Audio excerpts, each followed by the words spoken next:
ام المومنین زینب بنت خزیمہ۔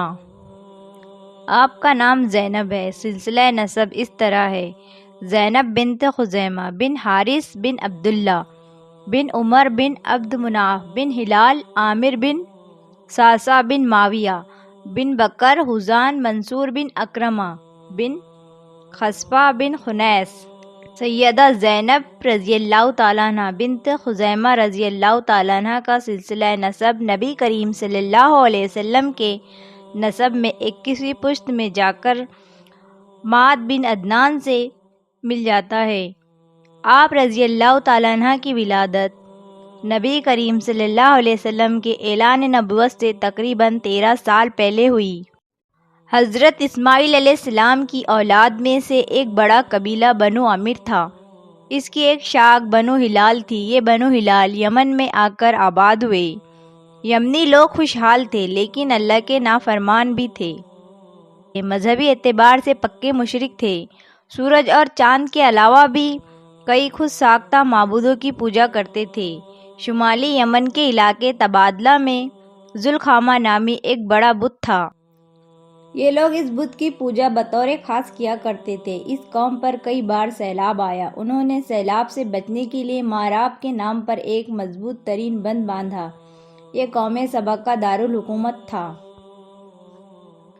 یہ قوم شرک اور معاشرتی گناہوں کے نشے میں مست تھی، تو اللہ تعالیٰ نے ان پر ایسا زور آور سیلاب بھیجا جسے اس نے اس مضبوط ترین بند کو توڑ دیا، کھیتیاں اجاڑ ڈالی۔ پھر اس میں سوائے جھاؤ اور بیری جیسے جھاڑیوں کے کچھ بھی نہیں اگتا تھا۔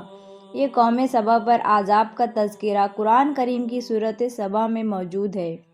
سیلاب کے عذاب سے جب ان کے مکانات اور بستیاں کھنڈرات اور ویرانے کی صورت اختیار کر گئی تو وہ لوگ وہاں سے نقل مکانی پر مجبور ہو گئے۔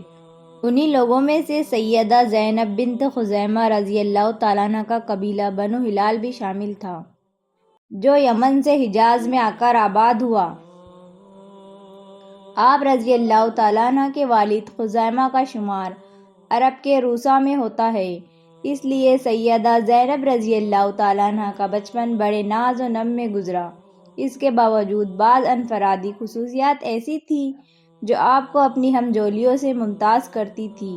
آپ شروع سے ہی نہایت دریا دل اور کشادہ دست تھی۔ فقیروں اور مسکینوں کی امداد کے لیے ہر وقت کمر بستہ رہتی تھی۔ بھوکوں کو نہایت فیاضی سے کھانا کھلایا کرتی تھی۔ ان صفات کی وجہ سے لوگوں میں ام المساکین کے لقب سے مشہور ہو گئی تھی۔ ان کی دیگر معاشی ضروریات کو پورا کرنا آپ کے اخلاق عالیہ کا عکس تھا۔ زمانے جاہلیت سے ان کو لوگ ام المساکین کہا کرتے تھے۔ غریب پروری اور مساکین کی دیکھ بھال کرنا ایسے عمدہ اوصاف ہے کہ قرآن کریم نے بطور خاص ان کی تعریف کی ہے۔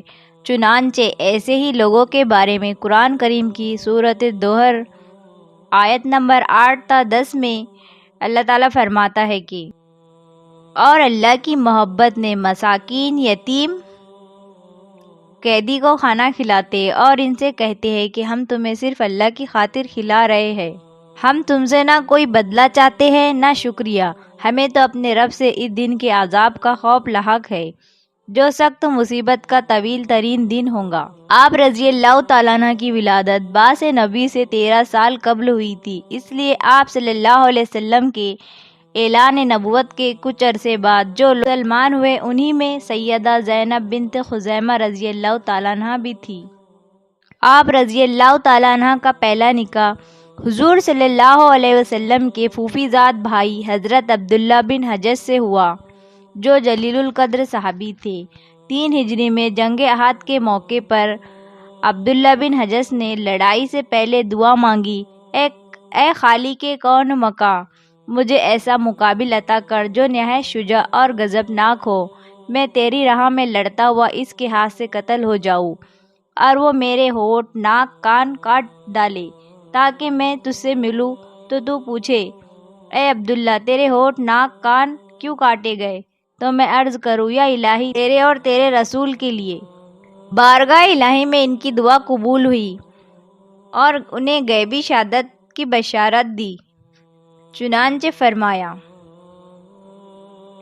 خدا کی قسم میں دشمن سے لڑوں گا حتیٰ کہ مجھے قتل کر دے اور میری لاش کا مسئلہ کرے گا۔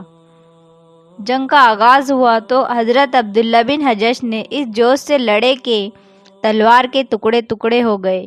حضور صلی اللہ علیہ وسلم نے انہیں کھجور کی ایک چھڑی عطا فرمائی جس سے انہوں نے تلوار کا کام لیا۔ اسی حالات میں لڑتے لڑتے رتبہ شہادت پر فائز ہوئے۔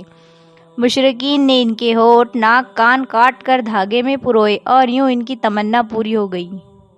حضرت عبداللہ کی شہادت کے بعد رسول کریم صلی اللہ علیہ وسلم نے اسی سال حضرت زینب بنت خزیمہ سے نکاح کر لیا۔ اس وقت حضرت زینب رضی اللہ تعالیٰ عنہ کی عمر تقریباً 30 سال تھی۔ آپ رضی اللہ تعالیٰ عنہ کو رسول اکرم صلی اللہ علیہ وسلم کے ساتھ زیادہ وقت گزارنے کو نہیں ملا۔ نکاح کے کچھ عرصے بعد ہی آپ وفات پا گئی۔ خیر البشر نے خود نماز جنازہ پڑھائی اور جنت البقیع میں دفن فرمایا۔ حضرت خدیجہ رضی اللہ تعالیٰ عنہ کے بعد حضرت زینب بنت خزیمہ کو یہ شرف حاصل ہوا کہ حضور کریم صلی اللہ علیہ وسلم کے ہاتھوں رخصت ہوئی۔ دوسری سب ازواج مطہرات حضور صلی اللہ علیہ وسلم کے بعد وفات پائی۔ امہات المومنین میں سے صرف سیدہ زینب بنت خزیمہ رضی اللہ تعالیٰ عنہ کو یہ اعزاز ہے کہ آپ رضی اللہ تعالیٰ عنہ کا جنازہ خود نبی کریم صلی اللہ علیہ وسلم نے پڑھایا۔ اگرچہ حضرت خدیجہ رضی اللہ تعالیٰ عنہ کی وفات بھی نبی کریم صلی اللہ علیہ وسلم کے عہد مبارک میں ہوئی، لیکن اس وقت تک جنازے کا حکم نازل نہیں ہوا تھا۔ اللہ تعالیٰ سے دعا ہے کہ ان جیسی صفات کو اپنانے کی توفیق عطا فرمائے۔ آمین یا رب العالمین۔